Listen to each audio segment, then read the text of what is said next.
میں رمضان المبارک میں قرآن ترجمہ کے ساتھ پڑھنا چاہتا ہوں، آپ رہنمائی فرمائیں کہ کس مترجم کی تلاوت کروں؟ شکریہ۔ بالکل کسی مترجم کی تلاوت آپ نے نہیں کرنی، یہ بات یاد رکھیں۔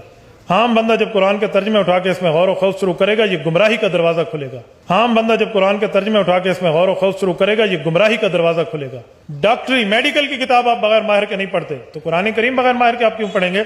ترجمے آپ کے لیے نہیں ہے، یہ طالب علم کے لیے ہے، یہ انڈر کنسٹرکشن عالم کے لیے ہے جو ابھی زیر تعمیر ہے۔ ترجمے آپ کے لیے نہیں ہے، یہ طالب علم کے لیے ہے، یہ انڈر کنسٹرکشن عالم کے لیے ہے جو ابھی زیر تعمیر ہے۔ اور پھر مجھے نہیں سمجھ آتی کہ یہ پبلک کے اندر انہوں نے کیوں مشہور کر دیا ہے کہ جی قرآن ڈائریکٹ نہیں پڑھنا۔ بھئی قرآن کوئی بھی ڈائریکٹ نہیں پڑھتا، آج تک کسی نے قرآن ڈائریکٹ نہیں پڑھا۔ ایک مسلمان اردو لنگوسٹک والا جب احمد بریلوی صاحب کا ترجمہ پڑھتا ہے تو وہ قرآن ڈائریکٹ کہاں سے پڑھ رہا ہے؟ وہ تو احمد بریلوی صاحب سے قرآن پڑھ رہا ہے۔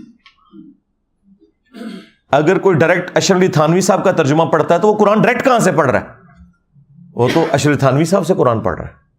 اب کیا دنیا میں کوئی بریلوی یہ جرت کرے گا کہ میں اعلیٰ حضرت احمد بریلوی سے بہتر قرآن کا ترجمہ کر سکتا ہوں؟ کوئی زندہ یا مردہ عالم دین جو بریلوی مکتب سے تعلق رکھتا ہو یہ کلیم کر سکتا ہے کہ میں قرآن کو احمد بریلوی سے بہتر ٹرانسلیٹ کر سکتا ہوں؟ نیور۔ یا کوئی دیوبندی زندہ یا مردہ یہ کلیم کرے کہ میں اشرف تھانوی صاحب سے بہتر ترجمہ کر سکتا ہوں؟ یا کوئی اہل حدیث کہے کہ میں جونا گڑھی سے بہتر ترجمہ کر سکتا ہوں؟ یا کوئی اہل تشیع میں سے کہ جی میں سید فرمان علی شاہ سے بہتر ترجمہ کر سکتا ہوں؟ تو جب ہم لوگوں کو یہ ریفر کرتے ہیں کہ آپ اپنے اپنے مکاتب فکر کے علماء کے ترجمے پڑھیں تو ہم انہی علماء سے آپ کو پڑھا رہے ہوتے ہیں۔ یہ جو انہوں نے ڈھکوسلا مچایا نا کہ ڈائریکٹ نہیں پڑھنا گمراہ ہو جائیں گے، انہیں کہ ہم ڈائریکٹ پڑھ ہی نہیں رہے، ہم تو پڑھ رہے ہیں آپ کے بڑوں سے۔ صحابہ کرام علیہم رضوان میں 1% بھی لوگ نہیں تھے جو لکھنا پڑھنا جانتے تھے۔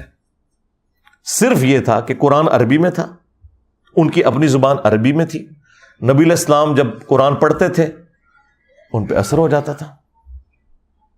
آج اگر قرآن آپ کی نیٹو لینگویج کے اندر ہے، آپ بے شک لکھنا پڑھنا بھی نہ جانتے ہوں، آپ کو پتہ چل جائے گا قرآن میں لکھا کیا ہوا ہے۔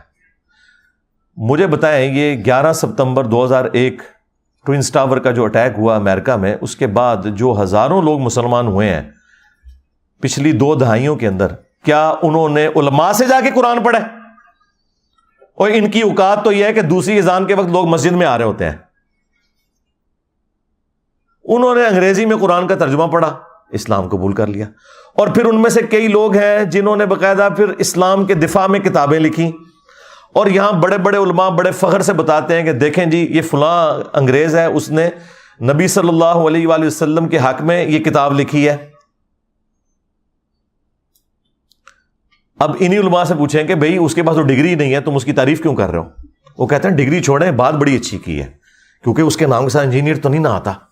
ہاں بس چپ کتے رہو، انجینئر آئے گا پھر دیکھ لیں گے۔ دیکھیں آپ لوگوں کو میں چھوٹی چھوٹی ایسی چیزیں بتاتا ہوں جس سے آپ کا دماغ کھلے، کہ جب آپ غیر مسلموں کی مثالیں دیتے ہیں کہ فلاں نے نبی علیہ السلام کی شان میں یہ کتاب لکھ دی، فلاں نے یہ لکھ دی، تو یار وہ کوئی ڈگری والے لوگ ہیں؟ نہیں، انہوں نے قرآن بھی اپنی نیٹو لینگویج میں اسٹڈی کیا ہوتا ہے، لیکن چونکہ وہ پوری نیک نیتی کے ساتھ یہ کرتے ہیں، اللہ تعالیٰ انہیں اسلام تک بھی پہنچا دیتا ہے۔ کئی ایسے لوگ بھی ہوتے ہیں اور ان کی ورکنگ آپ کو نظر آتی ہے اور آپ کوٹ کرتے ہیں، ان کے ساتھ کی ورکنگ آپ کے لوگ نہیں کر سکتے۔ اور یہی حال یہاں پر بھی ہے، جن لوگوں کو اللہ تعالیٰ نے قرآن کی خدمت کے لیے اٹھایا، آپ دیکھ لیں سارے کے سارے نان مولوی ہیں، چاہے مولانا مودودی رحمہ اللہ ہوں، ڈاکٹر اسرار صاحب رحمہ اللہ ہوں، احمد دیدار صاحب رحمہ اللہ ہوں، یہ سب کے سب لوگ اس مدرسہ سسٹم کی آؤٹ پٹ نہیں ہے، خدمت اللہ تعالیٰ نے ان سے لی ہے۔ تو یہ جو علماء ممبروں پہ چڑھ کے آپ کو یہ کہہ رہے ہیں کہ قرآن و حدیث ڈائریکٹ نہ پڑھنا گمراہ ہو جاؤ گے، ان سے بڑا اسلام کا دشمن کون ہو سکتا ہے؟ ہم کس حوصلے کے ساتھ ان کی یہ باتیں سن لیتے ہیں؟ ویسے تو لاجیکلی یہ غلط بول رہے ہوتے ہیں، لیکن ان کے یہ الفاظ کیا قابل گرفت نہیں ہے کہ تم اسلام کی پیٹھ میں چھرا گھونپ رہے ہو؟ اصل میں یہود و نصارہ کے کفار کے ایجنٹ یہ لوگ ہیں جو آپ کے ممبروں پہ بیٹھے ہوئے ہیں کہ جی قرآن و حدیث ڈائریکٹ نہیں پڑھنا۔ اور یہ کہہ رہے کیوں ہیں؟ ان کو پتا ہے کہ ان کے فرقے کا کوئی عقیدہ قرآن و سنت کے مطابق نہیں ہے، انہیں فوراً فکر لگ جاتی ہے کہ اگر کسی نے قرآن ترجمے سے پڑھا تو پھر مرے ہوئے بزرگوں کو، بابوں کو پکارنا چھوڑ دے گا، ایک اللہ کا پکارنے والا وہ بن جائے گا۔ ایاک نعبد و ایاک نستعین۔ انہیں یہ فکر لگ جاتی ہے کہ اگر اس نے صحیح بخاری اور صحیح مسلم پڑھ لی تو اسے تو پتہ چلے گا کہ نماز کا طریقہ تو ایک ہی لکھا ہوا ہے تمام کتابوں کے اندر، سنی ہو یا شیعہ، اور سنیوں کی بھی ٹاپ آف لسٹ جو کتابیں بخاری اور مسلم، اس میں تو نماز کا طریقہ رکوع میں جاتے وقت اور رکوع سے اٹھتے وقت رفع الیدین کے ساتھ لکھا ہے۔ تو میں پھر اس کو کیسے سنبھالوں گا؟ یہ تو آگے مجھ سے پوچھے گا کہ بخاری مسلم تمہارے مدارس میں اگر پڑھائی جا رہی ہے تو تم لوگ نماز سنت کے مطابق کیوں نہیں پڑھ رہے؟ یہ پیچھے ریزن ہے، ان کے چندے بند ہو جائیں گے، یہ آپ کو کبھی بھی قرآن و حدیث ڈائریکٹ نہیں پڑھنے دیں گے۔ اسلام کے ساتھ دشمنی یہ لوگ کر رہے ہیں، قرآن کے بڑے دشمن یہ ہیں۔ اور پھر دیکھیں کیسی دشمنی ہے ان کی، آپ کو یہ قرآن کے حوالے سے بجائے یہ بتانے کے کہ یہ کتاب ہدایت ہے، آپ کو یہ بتائیں گے جی قرآن میں تو لکھا ہے کہ قرآن پڑھ کے لوگ گمراہ بھی ہو جاتے ہیں۔ استغفر اللہ۔ میری یہ بات یاد رکھیے گا، اگر کسی کا یہ عقیدہ ہے کہ قرآن لوگوں کو گمراہ کرتا ہے، ایسا شخص کافر ہے، اس کے کفر میں شک کرنے والا بھی کافر ہے۔ مسلمان کا یہ عقیدہ ہو ہی نہیں سکتا کہ یہ کتاب گمراہ کرتی ہے، ورنہ ہم غیر مسلم کو یہ کہیں گے کہ بھائی یہ لو کتاب پڑھو، گمراہ بھی ہو سکتے ہو، ہدایت بھی پا سکتے ہو، آگے تمہاری اپنی مرضی ہے۔ اوکے جی کول ہی رکھو، ہاں لاجیکل۔ آج اگر کوئی غیر مسلم اسلام قبول کرنا چاہے یا اسلام کو سٹڈی کرنا چاہے اور ہم سے پوچھے بتاؤ تمہاری کتاب کون سی ہے، ہم اسے قرآن دیتے وقت یہ کہیں گے کہ یہ ہماری کتاب ہے، لیکن 50-50 چانسز ہیں، گمراہ بھی ہو سکتے ہو، ہدایت بھی، کہ جی کول ہی رکھو۔ اور اگر کوئی میرے جیسا مسلمان وہ یہ کہے کہ یہ ہماری کتاب ہے، اسے پڑھو، یہ سراپا ہدایت ہے، اور آگے سے اگر وہ انگریز پوچھ لے کہ کیا تو نے بھی یہی قرآن پڑھ کے اپنے عقیدوں کی اصلاح کی تھی، تو 99% مسلمان جو ہے نا اس کا منہ دیکھیں گے کہ نہیں۔ پھر وہ آگے سے اگر یہ پوچھ لے کہ اگر تو نے اس کتاب سے ہدایت حاصل نہیں کی ہے تو مجھے کیوں مشورہ دے رہا ہے، تو ہمارے سر شرم سے جھک جائیں گے۔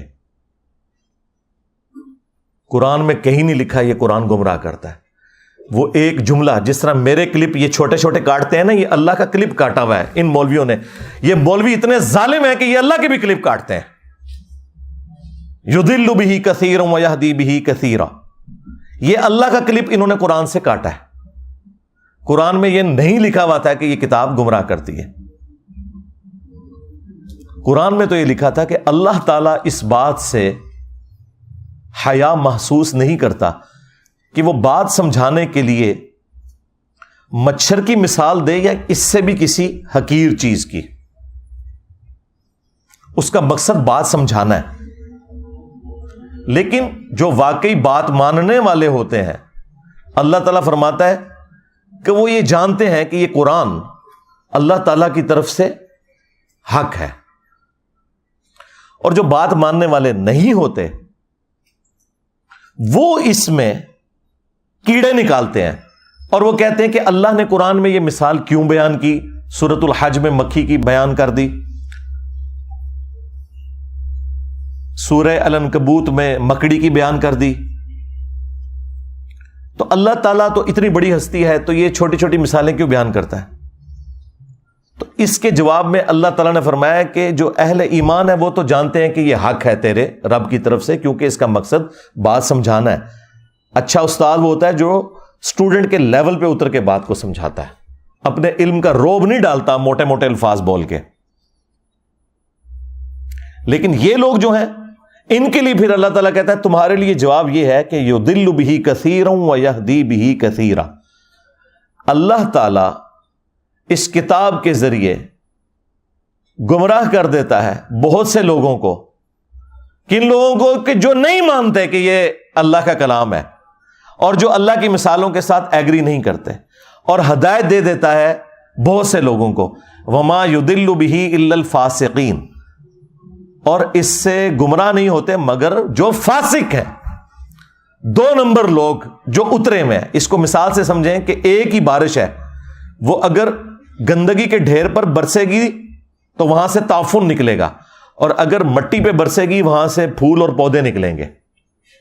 تو اللہ تعالیٰ فرما رہا ہے کہ جو یہ قرآن کو تانا دیتے ہیں نا کہ قرآن میں چھوٹی چھوٹی مثالیں کیوں آئی ہیں, تو اللہ تعالیٰ نے فرمایا کہ جو اہل ایمان ہے وہ تو جانتے ہیں کہ اللہ بات سمجھانا چاہ رہا ہے, اور تم چونکہ بات نہیں سمجھنا چاہ رہے تو یہ اسی لیے نازل ہوئی ہے تاکہ تم اس میں کیڑے نکالو اور گمراہ ہو جاؤ.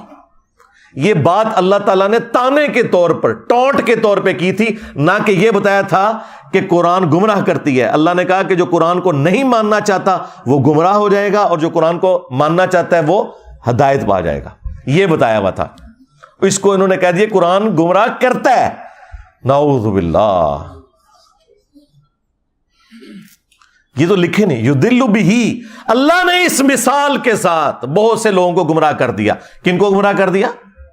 جو لوگ اس مثال کو نہیں ماننا چاہتے, چھوٹی چھوٹی مثالوں کو, اور بہت سے لوگوں کو ہدایت مل گئی.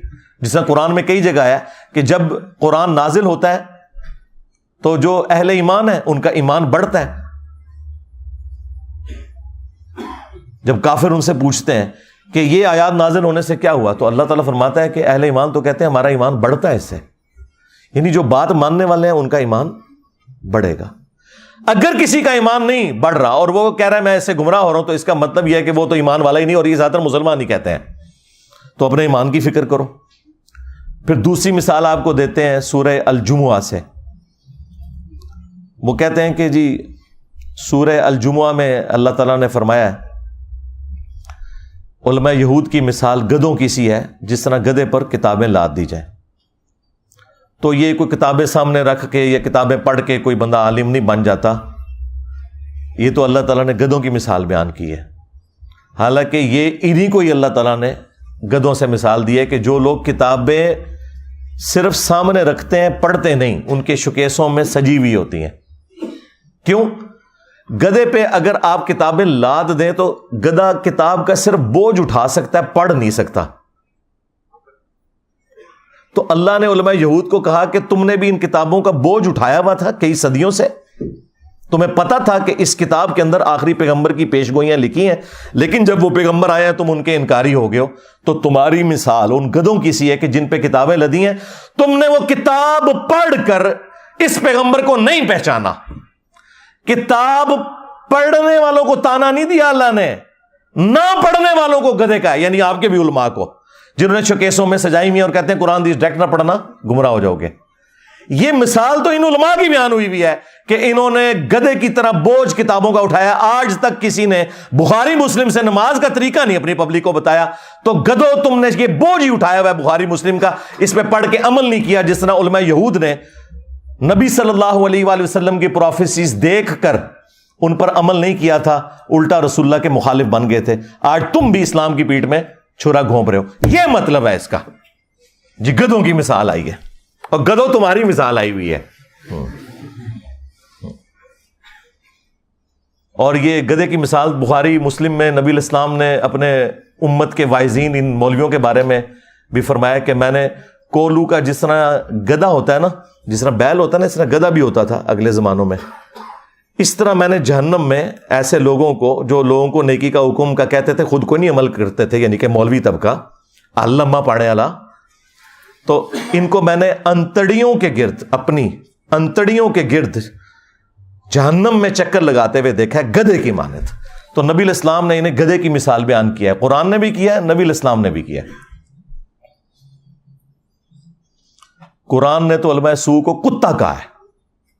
سورۃ الاعراف کی آیت نمبر 175 اور 176 میں بلعام بن باعورہ جو ایک یہودی عالم تھا, تفصیل اس کی المستدرک للحاکم میں موجود ہے. اللہ نے علم دیا تھا لیکن پستی میں گر گیا, دنیا کا کتا بن گیا. اچھا وہ چندوں کے چکر میں پڑ گیا. اللہ نے کہا کہ ہم نے اسے علم دیا تھا لیکن وہ دنیا کا طلبگار ہو گیا.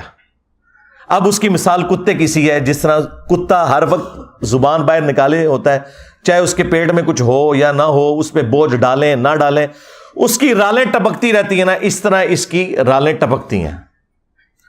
یہ چندہ بک لے کے پھرتا رہتا ہے. آج کے دور میں قرآن پہ, سنت پہ, انبیاء کرام علیہ السلام کی تعلیمات پر عمل کرنے والوں کو اللہ تعالیٰ نے کبھی بھی قرآن میں برا نہیں کہا. ہمیشہ ان کو کہا کہ جو نام لے کر اس پہ عمل نہیں کر رہے, یعنی علماء سو,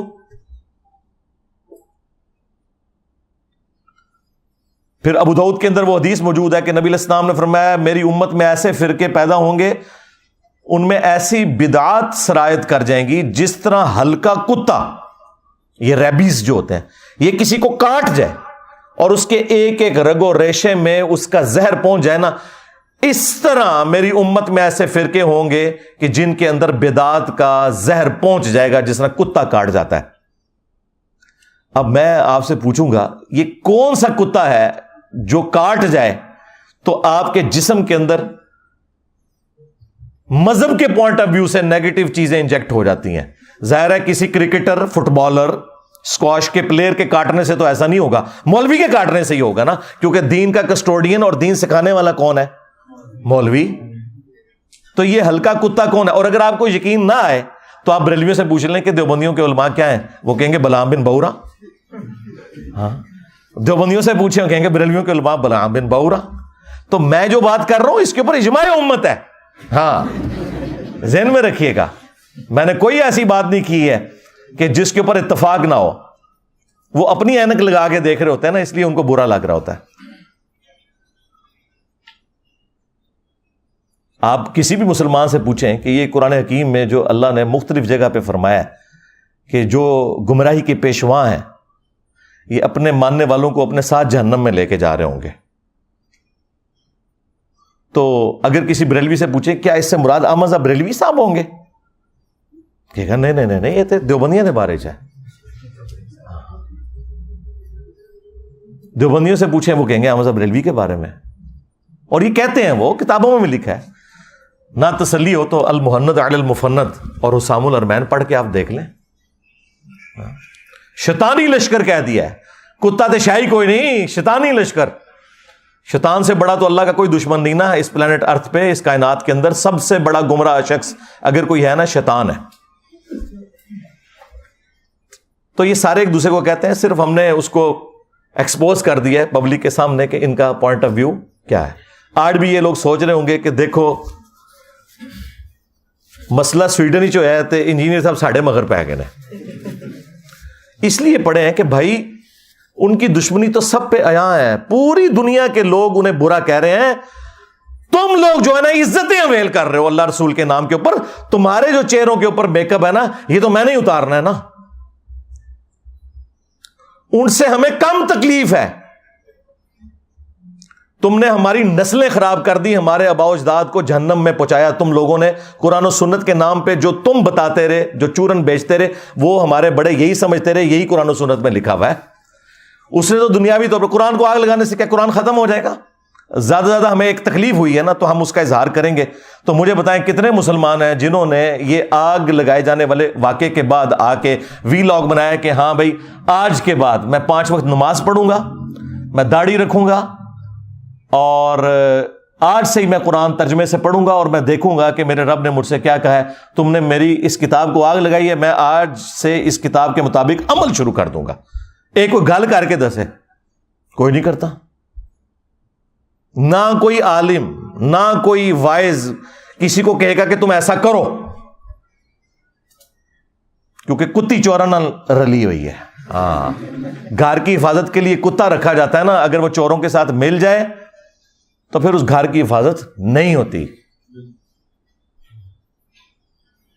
آپ کے بھی یہ علماء سو جن کو قرآن میں کتا کہا گیا، جنہیں سنن نبی داؤد میں نبی علیہ السلام نے کتا کہا، جنہیں قرآن میں گدھا کہا گیا، جنہیں بخاری مسلم میں نبی علیہ السلام نے گدھا کہا، یہ بھی مل گئے ہوئے ہیں ان کے ساتھ۔ قرآن و حدیث ڈائریکٹ نہ پڑھنا گمراہ ہو جاؤ گے، قرآن و حدیث ڈائریکٹ نہ پڑھنا گمراہ ہو جاؤ گے۔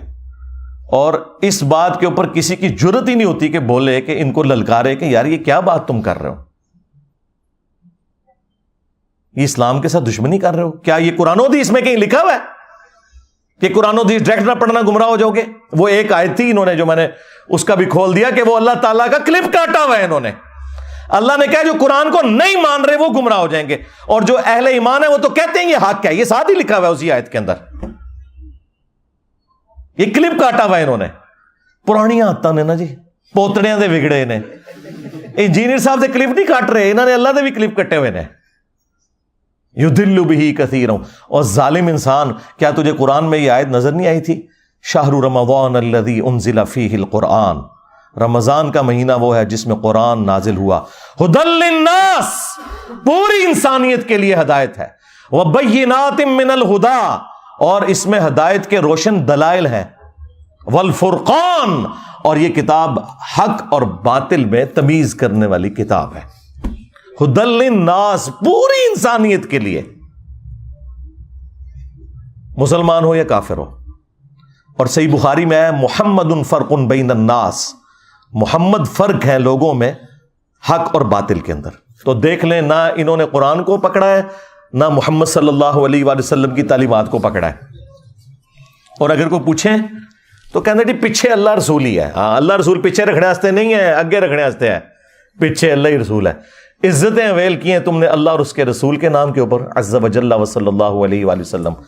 چندے کھائے ہیں تم لوگوں نے، جدادیں بنائی ہیں رسول اللہ صلی اللہ علیہ وآلہ وسلم کے نام پر دھوکہ دے کر لوگوں کو، مکے اور مدینے کے نام کی آوازیں لگا کر تم نے سواریاں سوار کی، لیکن پھینکی جا کے بغداد میں، اجمیر میں، دیوبند میں، بریلی میں۔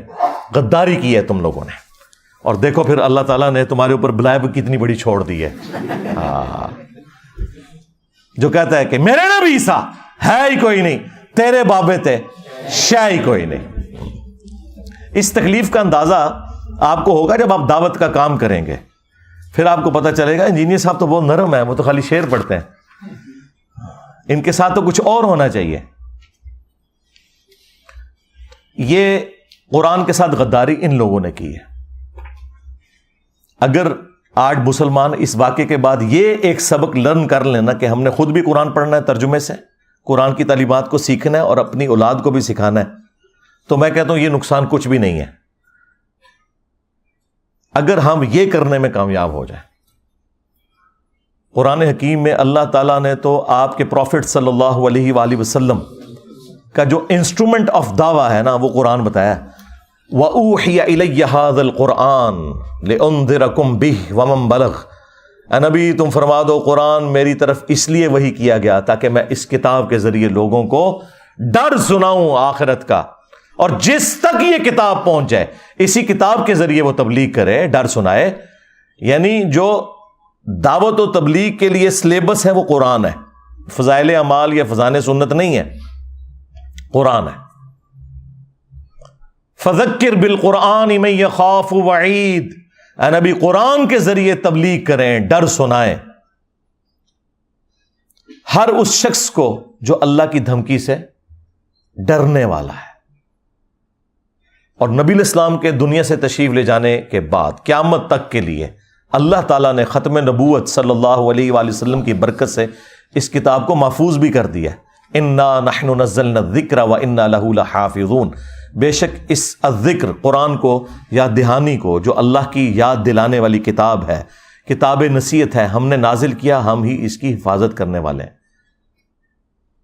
اگلی کتابیں ٹیمپر ہوتی تھی، نیا پیغمبر آ جاتا تھا، اب چونکہ پیغمبر کوئی نہیں آنا تو اللہ تعالیٰ نے اس کتاب کو قیامت تک کے لیے محفوظ کر دیا۔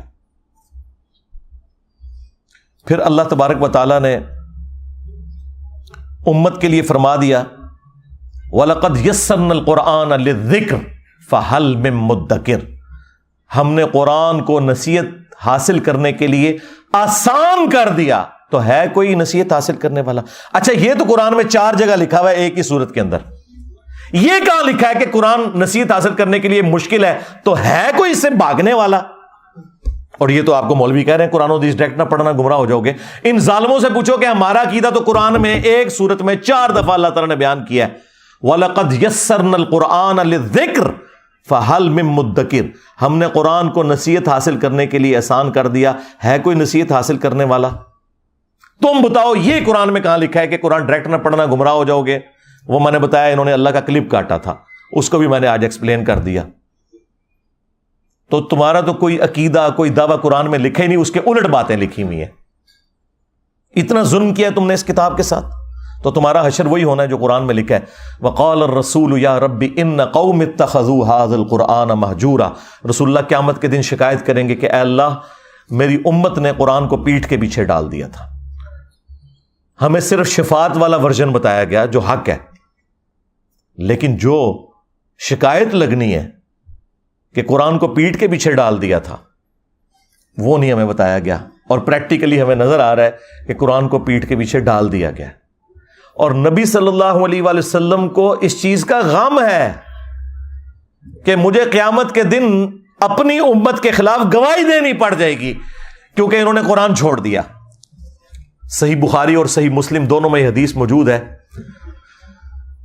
عبداللہ ابن مسعود رضی اللہ تعالیٰ عنہ کہتے ہیں کہ ایک دن نبی صلی اللہ علیہ وآلہ وسلم ممبر پر بیٹھے ہوئے تھے، تو آپ نے مجھے آواز دی کہ عبداللہ ہمارے قریب آؤ اور ہمیں قرآن سناؤ۔ تو کہتے ہیں میں نے کہا یا رسول اللہ قرآن تو آپ پہ نازل ہوا ہے، میں آپ کو قرآن سناؤں؟ تو آپ نے فرمایا کہ مجھے لوگوں سے سن کر لطف محسوس ہوتا ہے۔ تو عبداللہ ابن مسعود رضی اللہ تعالیٰ عنہ کہتے ہیں کہ میں نے نبی صلی اللہ علیہ وآلہ وسلم کے حکم پر سورۃ النساء کی تلاوت کرنا شروع کی، اور میں جب آیت نمبر 41 پہ پہنچا، آپ اندازہ کریں نبی صلی اللہ علیہ وآلہ وسلم نے آلموسٹ یہ 6 رکوع ہیں جو تلاوت سنی ہے، تو 41 نمبر آیت پہ جب میں پہنچا فَكَيْفَ إِذَا جِئْنَا مِن كُلِّ أُمَّةٍ بِشَهِيدٍ، تو وہ کیا وقت ہوگا کہ جب ہم ہر امت میں سے ایک گواہ کو یعنی وقت کے پیغمبر کو اٹھائیں گے، کس لیے؟ تاکہ وہ اہل ایمان کے حق میں گواہی دے اور جو ان کے مخالفین تھے ان کے خلاف گواہی دے۔ وَجِئْنَا بِكَ عَلَىٰ هَٰؤُلَاءِ شَهِيدًا، اور اے نبی ہم تمہیں گواہ اٹھائیں گے ان کے اوپر، ان مشرکین عرب کے اوپر جنہوں نے آپ کی مخالفت کی، ان کے خلاف گواہی دینے کے لیے آپ کو جب اٹھائیں گے۔ یہ آیت سورہ النساء کی آیت نمبر 41 جب پڑھی حضرت عبداللہ ابن مسعود رضی اللہ تعالیٰ عنہ نے، تو بخاری مسلم کے الفاظ ہیں کہ نبی علیہ السلام نے کہا کہ عبداللہ بس کرو، عبداللہ بس کرو۔ وہ کہتے ہیں میں نے جب نگاہ اٹھا کے دیکھا تو نبی علیہ السلام کی مبارک آنکھوں سے آنسو روا تھے، آپ کی داڑھی تر ہو چکی تھی اس غم سے کہ مجھے اپنی امت کے خلاف، اپنی قوم کے خلاف قیامت کے دن گواہی دینی ہے قرآن چھوڑنے کے سبب۔ وقال الرسول یا ربی ان قوم اتخذوا ھذا القرآن مہجورا، اور رسول اللہ شکایت کریں گے کہ میری قوم نے قرآن کو پیٹھ کے پیچھے ڈال دیا تھا۔ اچھا دیکھیں، ہم لوگ یہ کہتے ہیں یا اللہ جو کچھ بھی ہیں تیرے محبوب کی امت سے ہے، اور محبوب نہ رو رہے ہیں ہماری وجہ سے۔ ہم تو اس امید میں ہیں نا کہ نبی علیہ السلام نے ہمیں بچانا ہے، اور نبی علیہ السلام اس بات پر رو رہے ہیں کہ مجھے اپنی امت کے خلاف گواہی دینی ہے۔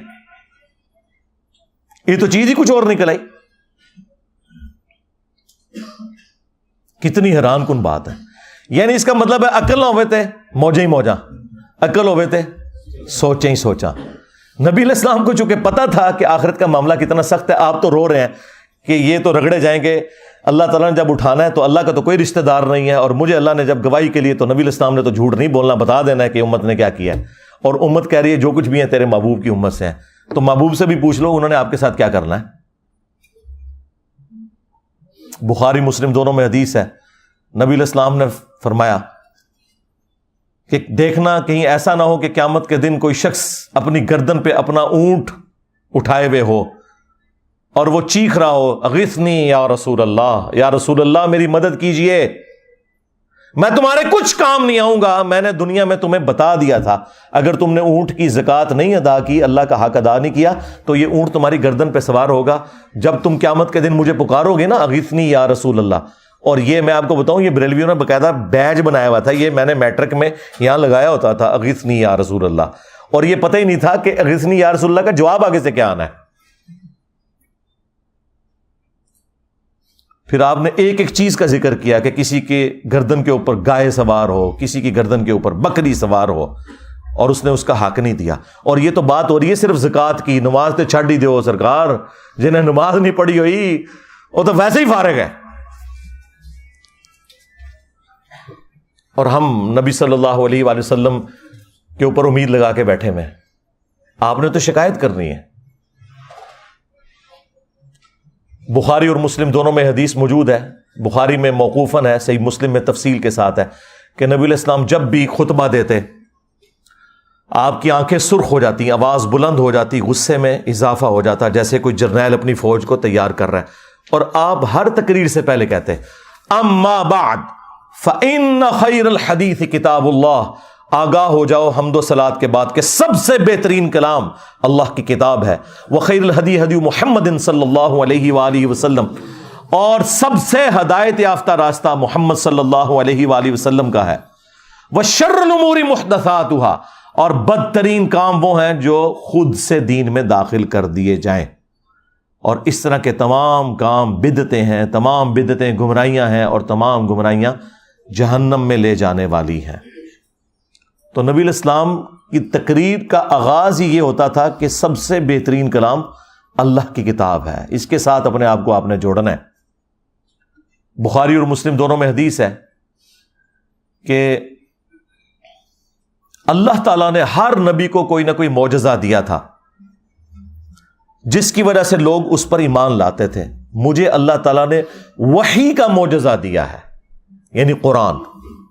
میں اللہ سے امید کرتا ہوں کہ قیامت کے دن سب سے زیادہ متبعین میری امت سے ہوں گے. کس وجہ سے؟ کہ میرا معجزہ سب سے بڑا ہے، یعنی قرآن کا معجزہ. اور وہ حدیث ہے بخاری مسلم دونوں کے اندر کہ جنتیوں کا نصف، آدھے جنتی جو ہیں وہ امت محمدیہ صلی اللہ علیہ وآلہ وسلم سے ہوں گے، اس قرآن کے معجزے کی وجہ سے. پھر صحیح مسلم کے اندر حدیث ہے،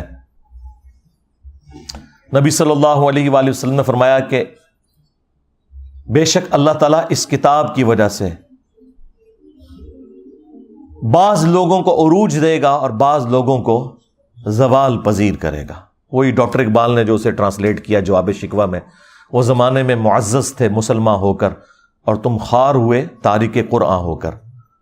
یعنی صحابہ کرام کو جو اللہ تعالیٰ نے دنیا کا امام بنایا تو قرآن کی پیروی کی وجہ سے، اور تمہاری خواری کا سبب قرآن کو چھوڑنا ہے.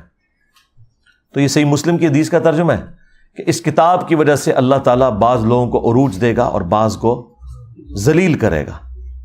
یعنی جو اسے چھوڑ دیں گے وہ ذلیل ہوں گے. صحیح مسلم میں یہ حدیث موجود ہے، القرآن حجت لک او علیک، قرآن قیامت کے دن یا تو تیرے حق میں حجت ہوگا یا تیرے خلاف حجت ہو جائے گا. اب مجھے بتائیں کس کے حق میں قرآن حجت ہوگا؟ جو قرآن کو پڑھ کے اس پہ عمل کرے گا. اور کس کے خلاف قرآن حجت ہوگا؟ جو قرآن کے خلاف چلے گا. وہ قرآن کیسے حجت بن جائے گا؟ بھئی قرآن میں جب لکھا ہوا ہے کہ سود حرام ہے اور ایک بندہ پوری زندگی سود کھاتا رہا تو قرآن ہی اس کے خلاف گواہی دے دے گا کہ میں نے تو اسے حرام قرار دیا تھا اور اس نے حلال بنا لیا. تو قرآن یا تو تمہارے حق میں حجت ہوگا یا تمہارے خلاف. یہ بالکل واضح حدیث موجود ہے. اور پھر جو صحیح مسلم کی اوپر تلے 4 احادیث 6225 سے لے کر 6228 تک غدیر خم کی حدیث، وہ تو میں کہتا ہوں اس پلانٹ ارتھ پہ اس سے زیادہ تعریفی کلمات کسی بھی حدیث کے اندر موجود نہیں ہیں قرآن کے حق میں جو غدیر خم کی حدیث ہے. اور وہ نبی علیہ السلام نے اپنی وفات سے آلموسٹ 1.5 مہینے پہلے وہ خطبہ دیا ہے. حجت الوداع سے آپ واپس آ رہے تھے، خم نامی گاؤں میں پانی کے لیے پڑاؤ کیا.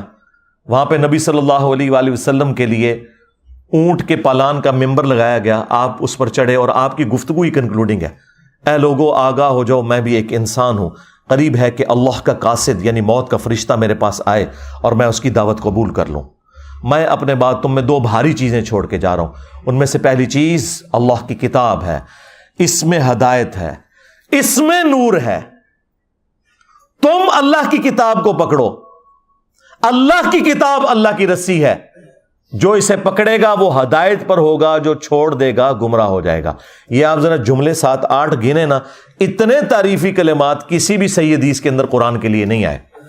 اور پھر زید ابن ارقم کہتے ہیں کہ نبی علیہ السلام ہمیں ترغیب دلاتے رہے، اللہ کی کتاب، اللہ کی کتاب، اللہ کی کتاب کو میرے بعد پکڑ لینا. اور فرمایا دوسری بھاری چیز میرے اہل البیت ہیں، میں اپنے اہل البیت کے معاملے میں تمہیں اللہ کا خوف دلاتا ہوں، میرے بعد ان کے ساتھ حسن سلوک کرنا. یہ آپ نے 3 دفعہ جملے کو ریپیٹ کیا. میں اپنے اہل البیت کے معاملے میں تمہیں اللہ کا خوف دلاتا ہوں، میں اپنے اہل البیت کے معاملے میں تمہیں اللہ کا خوف دلاتا ہوں. امت بالکل الٹ چلی ہے، نہ قرآن کو پکڑا ہے ہدایت کے لیے اور نہ اہل بیت کو زندہ چھوڑا ہے. حالانکہ قرآن کو پکڑنا تھا اور اہل بیت کے ساتھ اس نے سلوک کرنا تھا. اور اس میں واضح الفاظ آئے قرآن اللہ کی رسی ہے. وہ جو قرآن میں ہے نا وَاعْتَصِمُوا بِحَبْلِ اللَّهِ جَمِيعًا وَلَا تَفَرَّقُوا، تم سب کے سب مل کر اللہ کی رسی کو مضبوطی سے پکڑ لو اور فرقوں میں مت بٹو. ہر کوئی اپنی تشریح کرتا تھا رسی کی. قرآن کی اس آیت کی تشریح نبی علیہ السلام نے خود کی ہے کہ یہ قرآن کے بارے میں ہے کہ یہ اللہ کی رسی ہے، کامن بانڈ مسلمانوں میں.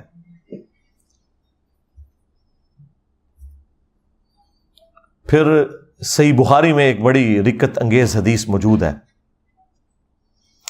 نبی صلی اللہ علیہ وآلہ وسلم کی وفات کے بعد جب سیدنا ابوبکر صدیق رضی اللہ تعالیٰ عنہ کو خلیفہ بنایا گیا تو ان کی خلافت کے دوسرے دن جب وہ خطبہ دینے کے لیے مسجد نبوی میں آئے تو ان سے پہلے سیدنا عمر ممبر پر چڑھے اور انہوں نے مختصر سا خطبہ دیا. وہ صحیح بخاری کے اندر موجود ہے. ظاہر ہے کہ مسلمان غمگین تھے، تکلیف کی حالت میں تھے، ان کی دل جوئی کرنی تھی. تو انہوں نے کہا کہ دیکھو اللہ تعالیٰ نے اپنے نبی کے لیے وہ پسند کیا جو اللہ کے پاس ہے اور وہ نبی کے حق میں بہتر بھی ہے، یعنی آخرت، اللہ کا قرب، جنت. اور تمہیں اللہ تعالیٰ نے نبی صلی اللہ علیہ وآلہ وسلم کے بعد یہ کتاب دی ہے. یہ وہ کتاب ہے جس کے ذریعے اللہ نے اپنے نبی کو ہدایت دی، یعنی ہدایت سے مراد ہدایت کاملہ. ڈیٹم لیول کی ہدایت تو پیغمبر پیدائش سے لے کے وفات تک اللہ تعالیٰ کی حفاظت میں ہوتے ہیں، لیکن اعلیٰ درجے کی ہدایت جو قرآن میں ہے نا وَوَجَدَكَ ضَالًّا فَهَدَىٰ، اے نبی ہم نے آپ کو اپنی محبت میں خود رفتہ پایا تو ہدایت کے اعلیٰ ترین درجے پر پہنچا دیا. پھر سیدنا عمر نے کہا کہ تمہارے نبی کو اس کے ذریعے ہدایت ملی اور ان کے جانے کے بعد اب تم اس کتاب کو مضبوطی سے پکڑ لو تو تم ہدایت پر رہو گے کہ جس کے ذریعے اللہ نے تمہارے نبی کو ہدایت دی تھی. پھر جملہ انہوں نے اپنا ریپیٹ کیا. یہ بخاری کی جو حدیث ہے میں نے آج تک نہ کسی کتاب میں پڑھی نہ کسی عالم کے واعظ میں سنی، اور میں بارہا اس حدیث کو بیان کر چکا ہوں اس لیے تاکہ آپ کو صحابہ کرام کا عقیدہ پتہ چلے کہ وہ بھی نبی الاسلام کے بعد وصی رسول قرآن کو مانتے تھے. جو بخاری مسلم دونوں میں حدیث ہے کہ عبداللہ ابن ابی اوفا سے کسی نے پوچھا کیا نبی صلی اللہ علیہ وآلہ وسلم نے اپنے بعد کسی کے لیے وصیت کی تھی، کسی کو وصی بنایا تھا؟ تو انہوں نے کہا کہ ہمیں تو نبی علیہ السلام نے قرآن کے مطابق چلتے رہنے کی وصیت کی تھی، یہی وصی ہے. اور یہ جو حضرت عمر کا خطبہ ہے یہ کلاس کا خطبہ ہے کہ نبی علیہ السلام تو اللہ کی جنتوں میں پہنچ کے اپنے بعد وہ تمہارے لیے وہ کتاب چھوڑ کے گئے ہیں کہ جس کے ذریعے اللہ تعالیٰ نے تمہارے نبی کو بھی ہدایت دی تھی اور تمہیں بھی اسی کتاب کو پکڑ کر ہدایت ملنی ہے. میرا خیال ہے شاید اس لیے یہ بیان نہیں کرتے تھے کہ اس میں گستاخی ہو جاتی ہے، کیونکہ ہر جگہ کوئی نہ کوئی گستاخی نکل آتی ہے نا. اس میں تو واقعی گستاخی ہو جانی ہے کہ یہ تو لکھا ہوا ہے کہ نبی کو ہدایت ملی ہے، تو مانتے ہی نہیں ہے کہ نبی کو کسی نے ہدایت بھی دی ہے. یہ تو آلموسٹ منی گاڈ ہی سمجھتے ہیں نا پروفٹ کے بارے میں عقیدہ رکھا ہوا ہے. تو وہ پھر ان کو ایک دم مصیبت پڑ جانی تھی کہ یہ ہم کیا بات کریں گے کہ نبی کو ہدایت دی اللہ تعالیٰ نے قرآن کے ذریعے. ہم تو کہتے ہیں قرآن ڈائریکٹ پڑھو گے تو گمراہ ہو جاؤ گے، یہ تو مردے بخشوانے کے لیے. تو اس کی تشریح ہم نے کر دی ہے کہ اس ہدایت سے مراد اعلیٰ درجے کی ہدایت ہے جو قرآن میں ہے وَوَجَدَكَ ضَالًّا فَهَدَىٰ. اے نبی ہم نے آپ کو اپنی محبت میں خود رفتہ پایا تو ہدایت کے اعلیٰ ترین درجے پر پہنچا دیا. یہاں پہ ضال کا ترجمہ گمراہی نہیں ہے. ضال کے دو معنی ہوتے ہیں، ایک گمراہی اور ایک معنی ہوتا ہے کسی کی محبت میں ڈوب جانا. جس طرح یوسف علیہ السلام کے بھائیوں نے کہا تھا اپنے باپ کے لیے، حالانکہ وہ پیغمبر کے بیٹے تھے، پیغمبر کے صحابہ تھے، کافر نہیں تھے، ان ابانا لفی ضلال مبین، بے شک ہمارے ابا جان تو یوسف کی محبت میں ڈوب چکے ہیں. وہاں یہ ترجمہ نہیں ہوگا کہ ہمارے ابا جان گمراہ ہو چکے ہیں، یہ اگر بات کہتے تو کافر ہو جاتے. وہ انہوں نے اپنے باپ کو کہا کہ وہ یوسف کی محبت میں ڈوب چکے ہیں. قرآن میں واضح ہے ما ضل صاحبکم وما غوا، تمہارے نبی نہ کبھی گمراہ ہوئے ہیں اور نہ کبھی غلط راستے پر چلیں. یہی تو ہم کہہ رہے ہیں کہ اپنا امام اس کو بناؤ کہ جو نہ کبھی گمراہ ہوا نہ کبھی بے راہ چلا. یہ گارنٹی صرف اس شخص کے لیے جس کی قبر مدینے میں ہے صلی اللہ علیہ وآلہ وسلم, جو ہمارے بابا جان ہیں. النبی اولا بالمؤمنین من انفسہم وازواجہ امہاتہم. نبی صلی اللہ علیہ وآلہ وسلم مومنین کی جانوں پر ان سے بڑھ کر حق رکھتے ہیں, اور نبی کی بیویاں امت کی مائیں ہیں. تو اپنا تعلق رسول اللہ صلی اللہ علیہ وآلہ وسلم کے ساتھ مضبوط کرنا ہے اس کتاب کے ذریعے جو نبی علیہ السلام نے اپنے بعد امت کے لیے چھوڑی ہے. میرا خیال ہے یہ جو سویڈن والا واقعہ ہے, اس سے پوری دنیا کے مسلمانوں کو ایک عبرت تو سب کو پکڑنی چاہیے کہ وہ نیت کریں کہ ہم آج ہی قرآن ترجمے سے شروع کریں گے, اور بھلے جس کا مرضی ترجمہ شروع کر لیں, کوئی فرق نہیں پڑتا.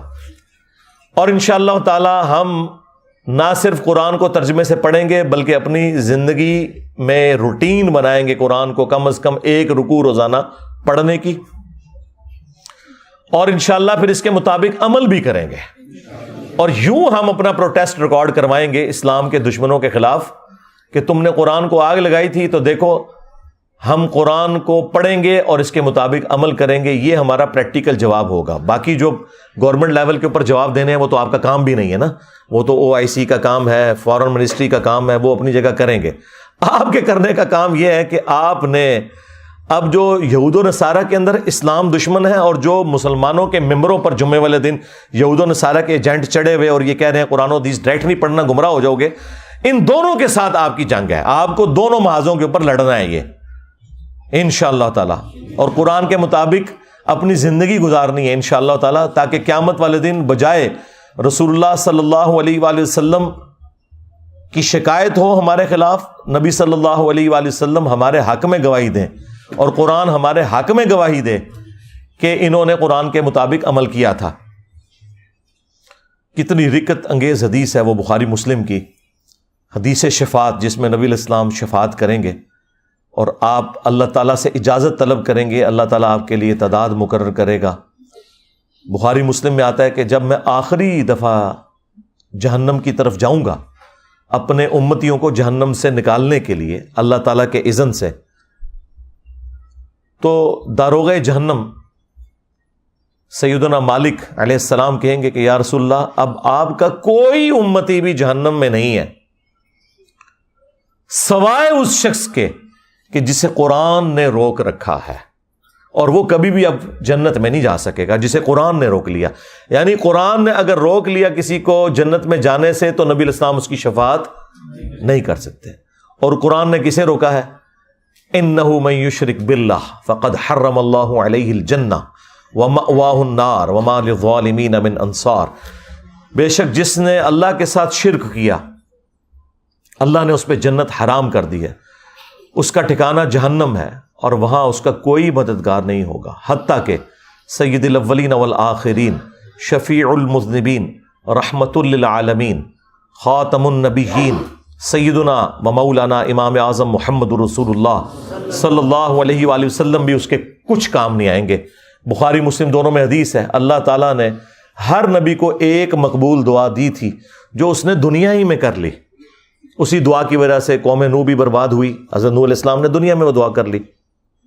میں نے اپنی دعا سنبھال کے رکھی ہے قیامت کے دن کے لیے, اور میری اس دعا سے میرے ہر امتی کو نفع پہنچے گا سوائے اس شخص کے کہ جس نے دنیا میں کسی قسم کا شرک کیا ہوا.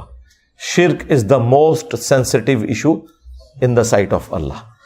ایک تو آپ کو بڑا شرک نظر آتا ہے نا ایاک نعبد و ایاک نستعین کے حوالے سے, کہ کوئی شخص عبادت میں, سجدے میں, نظر نیاز میں, قربانی میں, دعا میں اللہ کے سوا کسی اور ہستی کو شریک کر دے. وہ اللہ کا پروٹوکول ہے کہ اللہ ہی سے مانگنا ہے. اور ایک وہ شرک جو آپ کی نظروں سے اوجھل ہے لیکن اللہ تعالیٰ نے اسے شرک کی بیان کیا ہے, وَأَقِيمُوا الصَّلَاةَ وَلَا تَكُونُوا مِنَ الْمُشْرِكِينَ. دیکھنا نماز کو قائم کرنا اور مشرک نہ ہو جانا. یعنی مسلمان تو ایسا ہو ہی نہیں سکتا جو نماز چھوڑ دے. اس کی طرف کس کی توجہ ہے؟ کیا یہ قرآن کی گستاخی نہیں ہو رہی ہے کہ قرآن تو کہہ رہا ہے کہ نماز نہ پڑھنے والا مشرک ہے, اور بے نمازی جو ہے قرآن جلنے کے اوپر سیکھ پا ہوا ہے. تو نے تو پریکٹیکلی قرآن کو جلا دیا ہوا ہے نمازیں چھوڑ کر, قرآن کی تعلیمات چھوڑ کر. پھر صحیح مسلم کی حدیث کہ بندے کے کفر اور ایمان، شرک اور اسلام کے درمیان فرق نماز ہے. پھر صحیح مسلم میں حدیث عبداللہ ابن مسعود کہتے ہیں کہ نبی علیہ السلام کے مبارک زمانے میں اگر کوئی شخص بیمار بھی ہوتا تھا نا اور 2 بندوں کے سہارے وہ مسجد میں آ سکتا تھا تو وہ مسجد میں آگے نماز پڑھتا تھا، کہیں اسے منافق شمار نہ کر لیا جائے. اور صحابہ کرام کو کیا پتا تھا کہ پاکستان میں کروڑوں لوگ شناختی کارڈ میں مسلمان ہیں، نماز ایک بھی نہ پڑھ کر. یہ تو بڑا آسان اسلام ہے، لیکن اس اسلام نے آپ کو کوئی فائدہ نہیں دینا. جامعہ ترمذی میں حدیث ہے، نبی صلی اللہ علیہ وآلہ وسلم نے فرمایا کہ ہمارا اور منافقین کا عہد نماز کی بنیاد کے اوپر قائم ہے، جس نے نماز چھوڑ دی اس نے کفر کیا.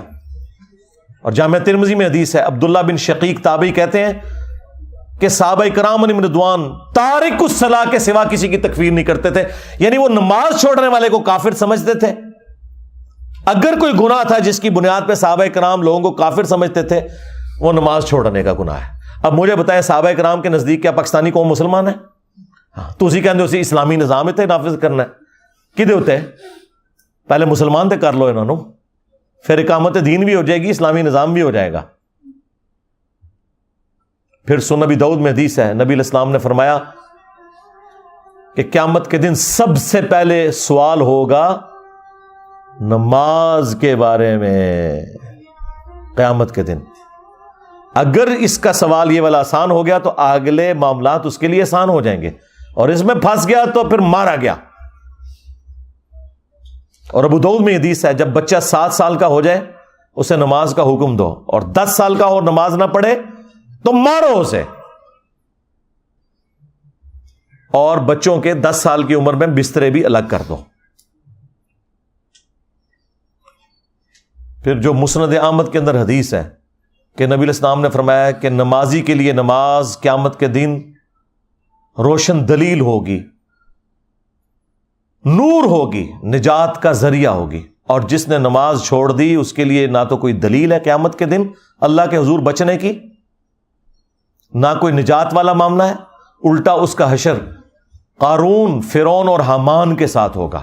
یعنی ہوگا مسلمان لیکن کھڑا کس کے ساتھ ہوگا؟ فرعون کے ساتھ، وہ جو دنیا میں کہتا تھا کچھ بھی ہے تیرے محبوب کی امت سے ہے وہ. ہاں. اور ابن ماجہ میں حدیث ہے، صحابی کہتے ہیں نبی علیہ السلام نے مجھے وصیت کی تھی کہ نماز نہ چھوڑنا، اگر تو نے نماز چھوڑ دی تو اللہ کا ذمہ پھر اٹھ گیا تجھ سے، پھر اللہ تعالیٰ نے کوئی گارنٹی نہیں تیری لی ہوئی. تو نماز اور قرآن یہ آج کے 2 تحفے ہیں میری طرف سے اس دکھی امت کے لیے جسے سویڈن میں قرآن کے جلنے کا غم ہے، لیکن وہ خود قرآن کو آگ لگائے ہوئے ہے، انٹلیکچوئل آگ. اور جن علماء کا وہ پیروکار ہے، جن بزرگوں کا وہ پیروکار ہے، وہ بھی قرآن کے دشمن. تو مرنے سے پہلے اے مسلمان کر لے اس پہ غور. کتابوں کا خدا اور ہے، بابوں کا خدا اور. اگرچہ بابے بھی اسی خدا کو مانتے تھے، وہ تو جیوز اور کرسچنز بھی اسی خدا کو مانتے ہیں، لیکن ان کوالٹیز کے ساتھ نہیں جو قرآن و سنت میں آئی ہیں، بلکہ ان کی اپنی تعلیمات ہیں. اور یقین کر جب یہ تو غور کر لے گا تو تیرے اندر سے آواز نکلے گی کیا کہ نہ میں بابی، نہ میں بابی، میں ہوں مسلم علمی کتابی. اور اگر یہ نعرہ ہر جگہ سے بلند ہو کہ نہ میں بابی، نہ میں بابی، میں ہوں مسلم علمی کتابی، تو آپ دنیا میں یہ چینج دیکھیں گے کہ انشاءاللہ تعالی فرقوں کی دکانیں بند. The damage has been done. صلو علی محمد وآل محمد. اللہم صلی علی محمد وعلی آل محمد واصحاب محمد وازواج محمد وامت محمد اجمعین الی یوم الدین. آمین.